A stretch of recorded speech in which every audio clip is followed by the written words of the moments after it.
Hello बच्चों, let's see this question. The question says, a simple pendulum of length 1 meter with a bob of mass small m swings with an angular amplitude 30 degree. तो एक simple pendulum है जिसका जो length of pendulum वो 1 metre है और उसमें एक बॉब लटका हुआ है यानी कि एक मास लटका हुआ है जिसका मास स्मॉल एम गिवन है और एम्पलीट्यूड जो उसका गिवन है एंगुलर एम्पलीट्यूड वो 30 डिग्री है क्योंकि वो एंगुलर डिस्प्लेसमेंट्स करता है तो एम्पलीट्यूड भी उसका एंगुलर में ही होगा यानी कि मैक्सिमम डिस्प्लेसमेंट उसका एंगुलरली 30 डिग्री है। Then tension in the string at angular displacement 15 degree will be what?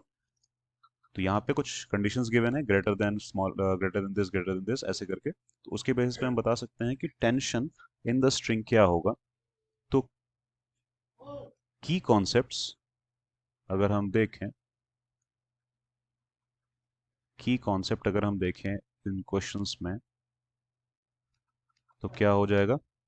सबसे पहली चीज तो हो जाएगा एसएचएम सिंपल हार्मोनिक मोशन, लेकिन किस में? सिंपल पेंडुलम हमारा यहाँ पे यूज होगा, उसकी सारे कॉन्सेप्ट्स यूज होंगे। और उसके अलावा एक और की कॉन्सेप्ट यहाँ पे यूज होगा, सेंट्रिपिटल एक्सेलरेशन। अभी देखेंगे कैसे।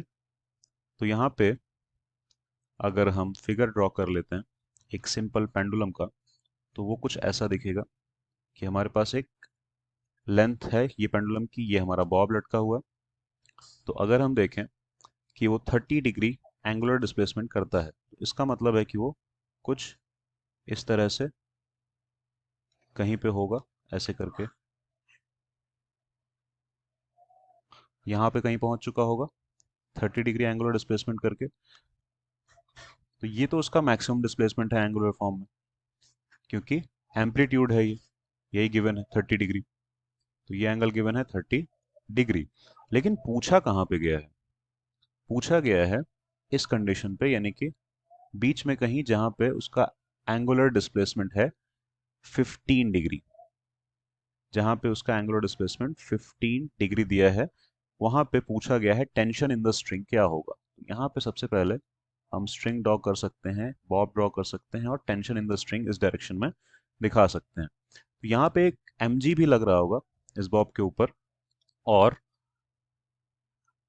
अगर हम इसका फ्री बॉडी डायग्राम बनाएं इस बॉब का, तो कुछ ऐसा होगा। ये हमारा बॉब है और एट 15 डिग्री, यहाँ पे हम लिख देते हैं at 15 degree displacement, angular displacement, ये हमारा फ्री बॉडी डायग्राम हो जाएगा बॉब का। डाउनवर्ड फोर्स होगा हमारा mg, इस तरफ एक टेंशन फोर्स लग रहा होगा।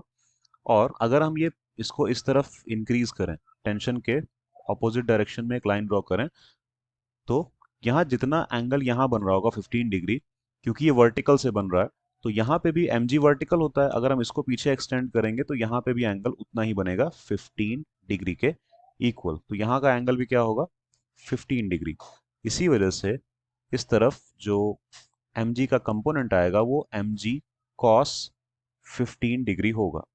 और इस डायरेक्शन में अगर हम देखें तो एक और mg का कंपोनेंट आएगा जो होगा mg sin 15 डिग्री। लेकिन यहाँ पे हमें mg sin 15 डिग्री को नहीं देखना है, क्योंकि वो लीनियर फोर्स है, एक तरह से यहाँ पे लीनियर डिस्प्लेसमेंट्स दे रहा है, वो उस तरफ फोर्स है, तो वो लीनियर एक्सेलरेशन प्रोड्यूस करेगा। अभी हमें उससे मतलब नहीं है, यहाँ पे हमें मतलब है कि ये t और mg cos 15 डिग्री ये वर्टिकल फोर्सेस हैं। अब यहाँ पे हम ये इस वर्टिकल की बात नहीं कर रहे हैं, जो एक्सिस हमने बनाई है उसके हिसाब से ये वर्टिकल, तो ये वर्टिकल फोर्सेस हैं। तो क्या ये आपस में इक्वल होंगे? अगर हम कहते हैं ये आपस में इक्वल होंगे, T is equal to M G cos 15 degree, तो ये गलत होगा। क्यों ऐसा है? क्योंकि अगर ये आपस में इस टाइम पे इक्वल हो गए 15 डिग्री की कंडीशन में, तो इसके बाद ये बॉब आगे नहीं जा पाएगा, क्योंकि इस बॉब को आगे जाने के लिए डिस्प्लेसमेंट एंगुलर और कवर करना पड़ेगा, यानी कि सर्कुलर मोशन परफॉर्म करना पड़ेगा। सर्कुलर मोशन के लिए चाहिए सेंट्रीपिटल फोर्स, यहाँ पे इसको सेंट्रीपिटल फोर्स चाहिए, और सेंट्रीपिटल फोर्स मतलब सेंटर की डायरेक्शन में, सेंटर यहाँ पे ये होगा ओ, तो उस डायरेक्शन में अगर इसको फोर्स चाहिए और ये इक्वल हो गए तो उस डायरेक्शन में फोर्स जीरो हो जाएगा। यानी कि उस डायरेक्शन में जो सेंट्रीपिटल फोर्स होगा वो होगा T minus M G cos 15 degree. इसका मतलब है कि इसी डायरेक्शन में एक फोर्स और इसी डायरेक्शन में एक सेंट्रीपिटल एक्सेलरेशन की भी जरूरत पड़ेगी। सेंट्रीपिटल एक्सेलरेशन की जरूरत पड़ेगी इस डायरेक्शन में, तभी हम कह पाएंगे कि ये आगे मूव कर सकता है, क्योंकि 30 डिग्री एम्पलीट्यूड होने के लिए इस बॉब को अभी आगे भी जाना है, सर्कुलर मोशन परफॉर्म करना है। अगर नहीं कर पाया तो फिर ये कंडीशन गलत हो जाएगी।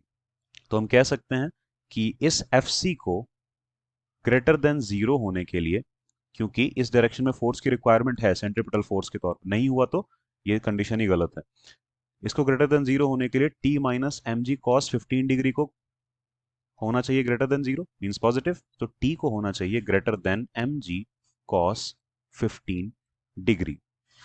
तो यहां पे जो टेंशन फोर्स होगा at the condition of 15 degree displacement will be greater than M G cos 15 degree. तो क्वेश्चन के अकॉर्डिंग अगर हम देखें तो greater than M G cos 15 degree is the right answer A. यहाँ पे आप सेल्सियस पे मत जाइएगा, ये अपना गलत दिया हुआ है, डिग्री वो एंगल वाला है, डिग्री सेल्सियस वाला नहीं है। तो option A is the correct answer. Hope you understood it well, best of luck.